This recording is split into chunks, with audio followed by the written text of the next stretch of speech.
swinging in, and it's a fair ball, and Weimerskirch wins it.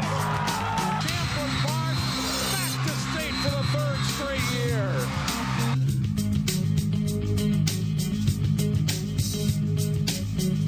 Welcome to Sports Jam. I'm John Jacobson. I'm Jay Wilcox. This week on the show, highlights from the State Class AA Girls Soccer Championship, plus playoff football and volleyball.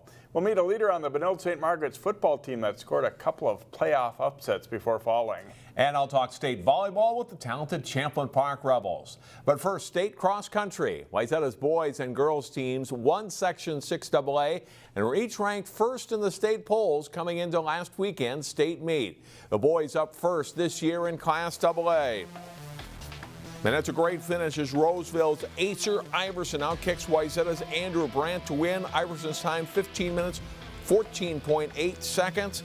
Wayzata finishes third as a team. In the girls' race, Washburn's Emily Covert crushes the field, winning her second straight state title. Her winning time, 17 minutes, 3.4 seconds, sets a new state girls record. Emma Atkinson of Wayzata and Anna Fensky battling for third place. Fensky edging Atkinson. Trojans' 8th grader Abby Nikonecki finishes 10th. Wayzata takes second place as a team, and here's what the top local finishers said after their races. I think it was really close, especially with the top 4 guys. Usually it's maybe the top 1 and 2 are pretty close, but with that many guys up there, it's pretty special. I think the class of 2019, the seniors this year, it's a really good class. There's a lot of talent, so I'm especially happy with how I finished based on that. It's really exciting knowing that our whole team is going to be exactly the same. We're not going to be graduating any seniors this year on the top 7, so we're going to be probably about the same level of competition, but then we're also going to be even closer as friends, which will make it even more fun. As we check the team scores, St. Michael Albertville wins the Class AA girls meet 5 points ahead of Wayzata. Edina is third and Farmington fourth. The Providence Academy girls place 10th in Class A. Edina takes the boys AA title with Mounds View second, Wayzata third, and Stillwater fourth. Heritage Christian Academy was 14th in the Class A boys meet. Now to football, where 5 local teams entered Friday night still alive. 3 of them were in the largest class, 6A, and they all had close battles. Maple Grove on the road facing the top-ranked team in the state in 6A in Lakeville North. And a big play for the Crimson right on the opening kickoff. Perfect high and not too deep kick. Panthers hesitate a little bit. Gavin Pelto recovers. Now he can't advance it, so there's no touchdown in this play, but Maple Grove is set up nicely deep in Lakeville territory. 3 plays later, Nate Elms back to Spencer Weary. Tanner Scanson is open in the end zone for the Weary pass. 22 yards on the score. Crimson leads 7-0 early. Lakeville North looking to tie it, but Brian Curtis Jr. fumbles inside the Crimson 10. Zane Mandel recovers for Maple Grove. But after a Maple Grove turnover in the second quarter, Lakeville North ties it. Raja Nelson around left end scores. It's 7-7, and that is the score at halftime. Coach Matt Lombardi's team hangs close all night. Third quarter, the Panthers will break the tie. Nelson right up the middle gets free and goes 36 yards for a touchdown, putting Lakeville North ahead for the first time at 14-7. Same score in the fourth quarter. Elms, play action fake, throws a nice ball to Kobe Ovid, who gets behind the defensive back. He hauls it in for a 49-yard touchdown. The extra point is blocked, and it's 14-13. But on the very next play from scrimmage, it's Curtis dashing free up the middle and going 65 yards for a touchdown. That's it for the scoring. Maple Grove gives Lakeville North a scare, but it's the unbeaten Panthers advancing with a 21-13 win. Wayzata thumped Centennial 45-0 in the first round of the 6A playoffs. That put the Trojans up against one of the #1 seeds as they traveled to Woodbury. The Royals have a good kicker, and Cade Kiesling boots his second field goal of the game to give Woodbury a 6-0 lead in the second quarter. Wayzata answers with a big strike. Keaton Heidi sells the play-action fake and finds big tight end Nicholas Callerup downfield for a 47-yard touchdown as the Trojans grab a 7-6 lead. Woodbury appears poised to retake the lead, but quarterback Charlie Wilson fumbles, and Wayzata's David Sandahl wins the race to the ball for the recovery. A huge stop, and it's still 7-6 Trojans at the half. Second half, and Woodbury breaks one as Brock Reinhardt takes the handoff and gets some good blocks up front. He sprints past the secondary and all the way for a 58-yard touchdown. The Royals go back in front 13-7. The big plays are not done. Wayzata's Malachi Jackson finds the seam through a well-blocked lane. Jackson gets to the sideline and no one can catch him. This one covers 79 yards. Wayzata takes the lead back 14-13. In the fourth, Kaitlyn comes through with another field goal from 35 yards out this time. Woodbury goes back in front 16-14. Late in the game, Wayzata looking for a last rally. Heidi, though, is sacked as he looks for a receiver. The Trojans try to get their field goal unit on for a last-second kick, but they run out of time. Woodbury hangs on for the win, 16-14, eliminating Wayzata. Champlin Park's football team was hopeful of a second trip to the state playoffs in the past 3 seasons. A 7-2 record meant the Rebels earned a home game for their matchup with Lakeville South. Champlin Park is trailing 7-0 in the first quarter when Terrence Kamara takes a quick pitch and sweeps around the left end and scores in a 7-yard run, tying it up at 7. Lakeville South comes right back. Tavian Layden scores on a short touchdown run, one of 3 scores for him in the game, and it's 13-7. Ahead of the second quarter, Layden again for the score. The senior rushes for 176 yards. Cougars lead 27-21. But on the last play from scrimmage in the first half, Benilde throws a great pass to Jace Miller in the back corner of the end zone for a 29-yard touchdown pass. Champlin Park takes a 28-27 lead into halftime. Fourth quarter, the Rebels down 7 when Otto throws another great ball. Miller wins the jump ball over the cornerback for his second touchdown of the game. This one for 14 yards. Otto throws for 378 yards of the game. But the Cougars continue to run the ball well. Their 6th rushing touchdown right there. And Lakeville South wins 43-34, eliminating Champlin Park. In Class 5A, Cooper was looking to win a section title after getting upset by St. Louis Park in last year's Section 5 final. The Hawks hosted Spring Lake Park in the title game this year. Spring Lake Park takes the opening kickoff and drives for a score as Garrick Bergman plows in for a 7-0 Panthers lead. They control the ball and the clock in the first half. Brian Oriana takes it in for the touchdown on the right side in the second quarter to make it 13-0 Panthers. And here's the one and only pass Spring Lake Park throws all night. Zach Dunbar completes it to Bergman on the sideline. He's taken down by the face mask and it sets up a touchdown. Spring Lake Park leads 21-0 at the half. Down 28-0, Cooper makes a bid to get back in it. Trayshawn McMillan to Pedro Amusu for the touchdown late in the third to make it 28-7.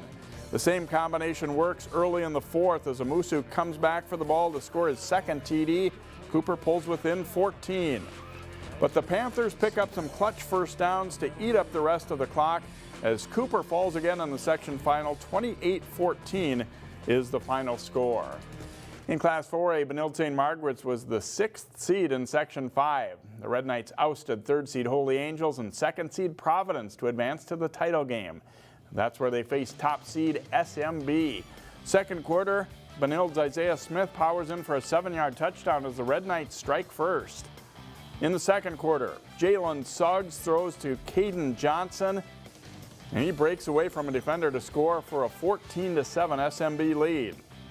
With the Wolfpack up 16-7 in the fourth, Smith fights his way to the end zone again for Benilde. It cuts their deficit to 16-14. They get the ball deep in their own end with 1 minute to play, but Nick Peterson's pass is intercepted by Suggs. SMB advances to state with a 16-14 win.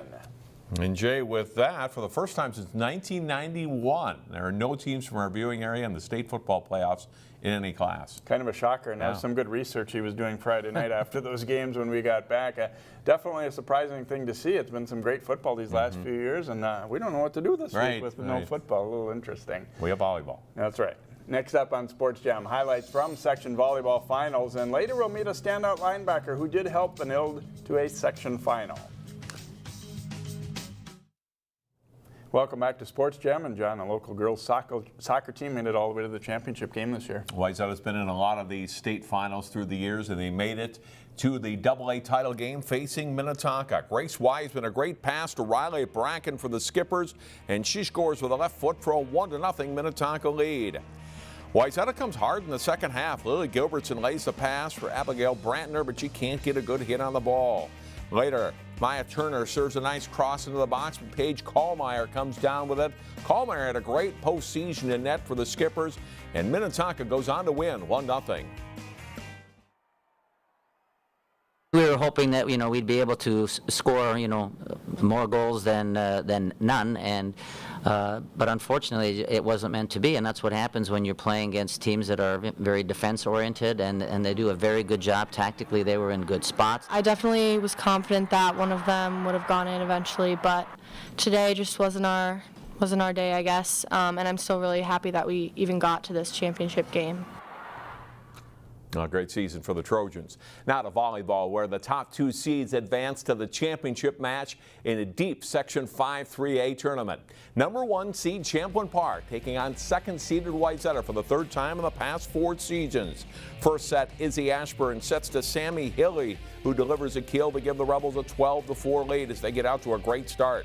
Emma Schmidt bumps the ball up to Jordan Stalpus. Her attack is not returned. Champlin Park wins easily 25-12 in the first set.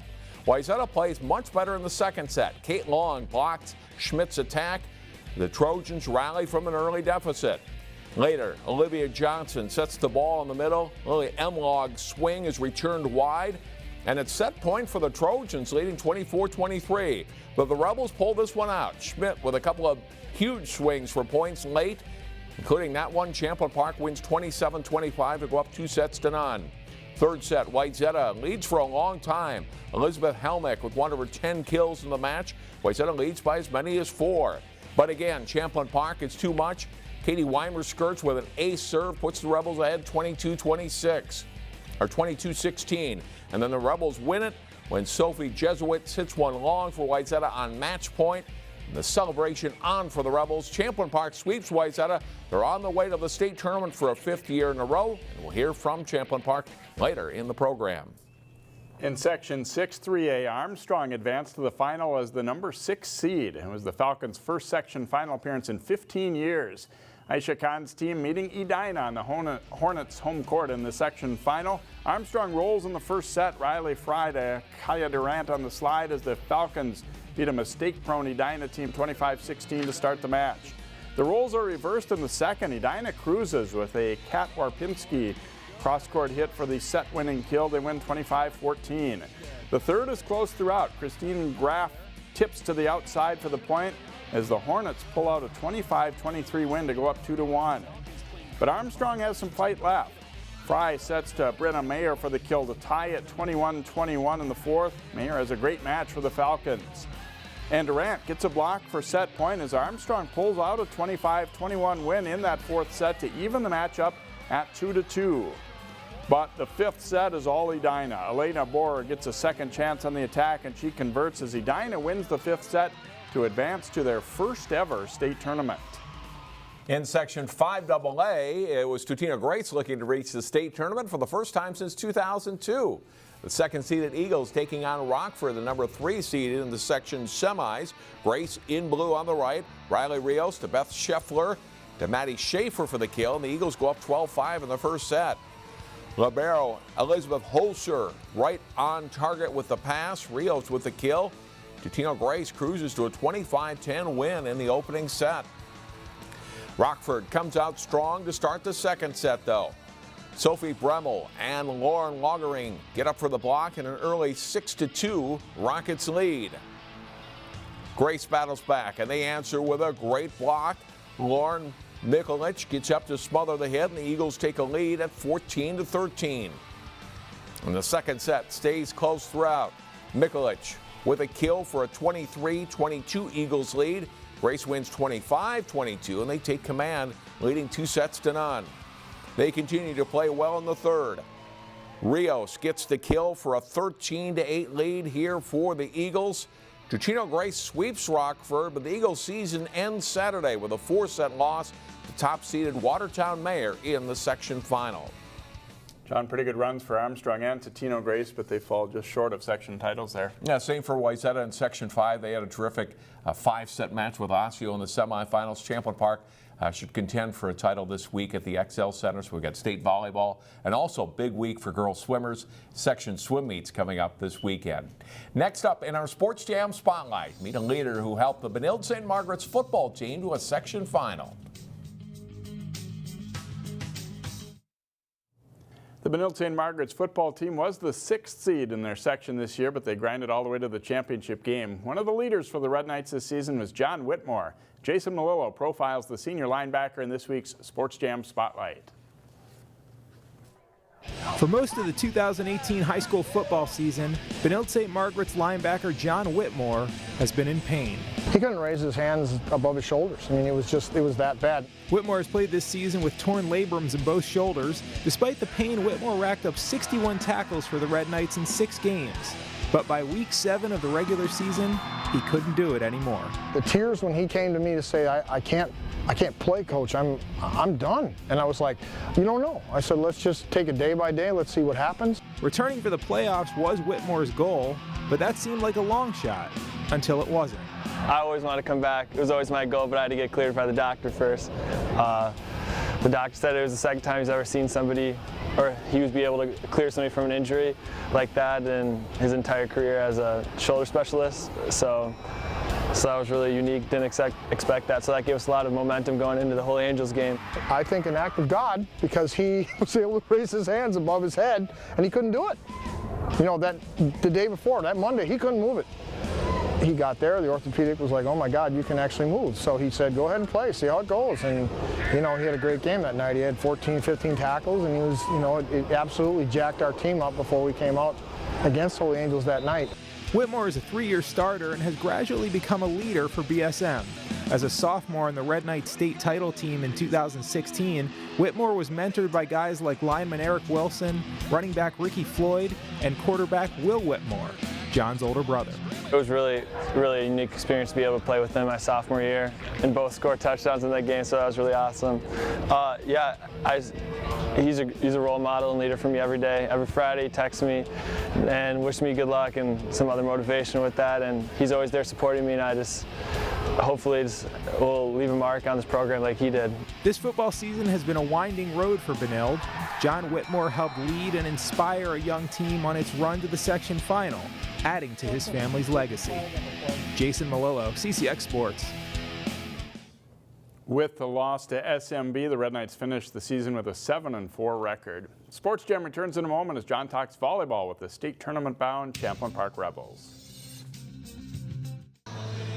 Welcome back to Sports Jam. As you saw earlier in the program, the Champlin Park Rebels are on to the state tournament for a 5th year in a row, representing Section 5-3A, and they joined us now on the show. We'll start with a couple of seniors, Emma Schmidt and Kaitlyn Weimerskirch. And Emma, first of all, congratulations on this section victory. What does this mean to you as a senior? It's super exciting. I'm really proud of how everyone played and how we executed what we practiced and everything. So yeah, it was super fun to see them all executed out on the court. So yeah, super exciting. Tell me about the section final against Wayzata. Really played you tough in that second and third sets. Yeah, we knew we just had to fight through it, and we knew what we had to do to win. We've been practicing our shots, and we executed it greatly on the court. So yeah, I'm super proud of everyone. What has practice been like here the last couple weeks as you ramped up for section play? Same as always. We've just been very dynamic and focused on the details, and we knew what we had to do to win, to beat any team. So same as always, we haven't changed anything. You're trailing in that third set, 13-9. Coach calls timeout. What was the message to the team? He knew that we were all kind of distancing ourselves from each other and not playing as a team, so he told us that we needed to work together to win, and we knew we could come back, and he made us aware of that. So, congratulations. Good luck at state. Thank you so much. Katie Weimerskirch, first of all, happy birthday, I understand. Thank you. Great birthday present. Yeah, it's the best. Tell me about this section victory. What does this mean to you? We're so excited. Like, we've been working the whole year for this, so it just feels great to be rewarded. You guys really had to play a lot of defense. I mean, they had some big swings against you all night, didn't they? We were prepared for that. We were doing a lot of defense in practice because we knew they had a lot of big hitters and a bunch of tall girls that are really talented. So I think that we just really came out and gave it our all.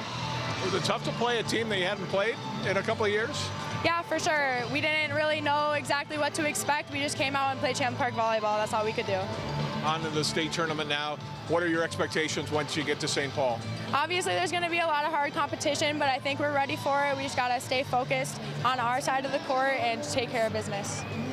Enjoy a few days off and go back at state. Thank you. Head coach John Yunker, congratulations to you, first of all, for a 5th straight section championship for you and your staff. Yeah, thank you. Yeah, you think, well, it's 5 years. It's very special. Every year is special, but it's been quite a run. And, you know, at some point it's going to come to an end, but we're going to take advantage of this one and enjoy it. And there's a lot of kids that haven't been down there. So, you know, anytime you can go down there special, whether it's first time, second time, whatever it is. But extremely proud of the girls where they fought tonight.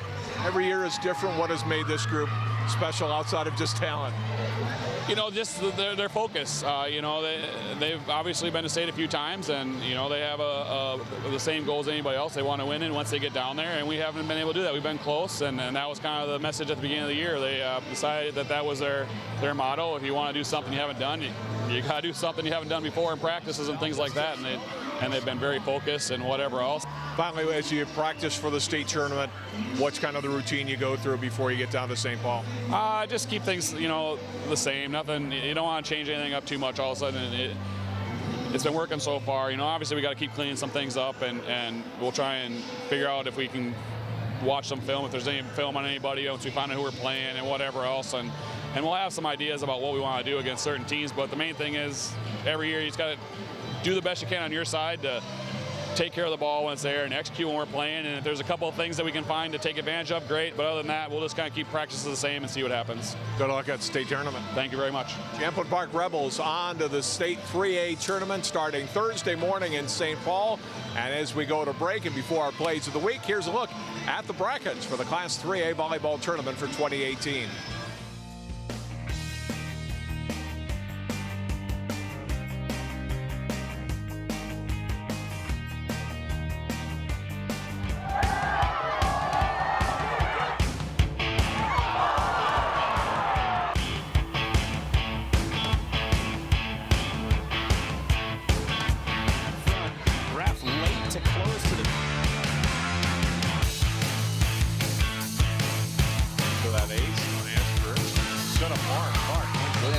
For Helmick. And there it is. Weimerskirch will win it.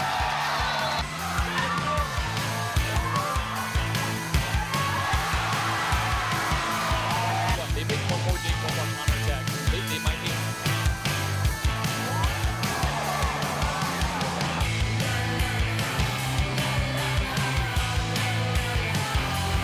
McMillan all kinds of time throwing, and it is complete for the touchdown.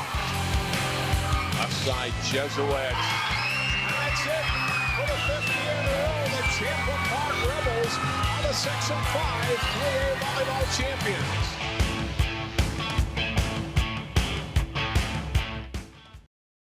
What makes your community feel like home? Is it knowing what's happening in your neighborhood? Or when people know your name? Connections make us a community. For more than 30 years, Northwest Community Television has connected citizens, neighbors, even sports fans through video. You can learn about the latest news through our truly local newscast. We cover and air around 150 high school sporting events every year. For our cities, we air parades and city meetings that you can watch whenever you want. Then, any citizen of our cities can create and share their own original content. We'll even teach you how to use the equipment too. We have always provided you with a connected community experience. And as life gets busier than ever, we will continue to engage, inform, and inspire through CCX Media, so you can stay connected to the place you call home. And that will do it for this week's show. Next week, a recap of the state tournament in volleyball as Champlin Park looks to make a run toward a state title, plus section girls swim finals. Thanks so much for joining us. We'll see you next week here on Sports Jam.